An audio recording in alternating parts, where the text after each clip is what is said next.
Ruby, কোথায় গেলি তুই? দেখ কোথায় খুঁজে বেড়াচ্ছি ওকে আমি, কোথায় গেল কে জানে। দেখি বাগানে গেছে নাকি, দেখি তো দেখি। ও বাবা, তুই লেবু গাছের তলায় ঢুকে পড়েছিস? হ্যাঁ, লেবু চুরি করতে? তুই আমাকে বলিসনি কেন? আর তুই লেবু নিবি আমাকে তুই বলিসনি কেন? তুই চোরের মতো এখানে ঢুকেছিস আমার লেবুগুলো চুরি করার জন্য।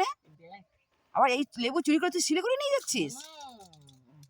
ওই কটা রয়েছে, আমরা খাবো না, তো তুই নিয়ে চলে যাচ্ছিস। না ভিডিও করে, তুই যে চুরি করছিস লোককে জানাতে হবে তো আমার। কেউ বিশ্বাস করবে না আমার কথা।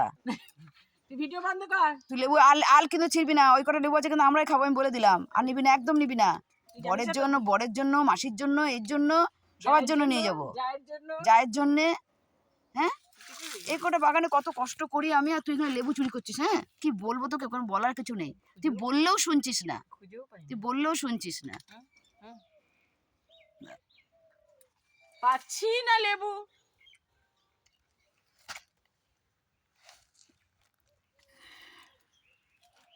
ওই একটা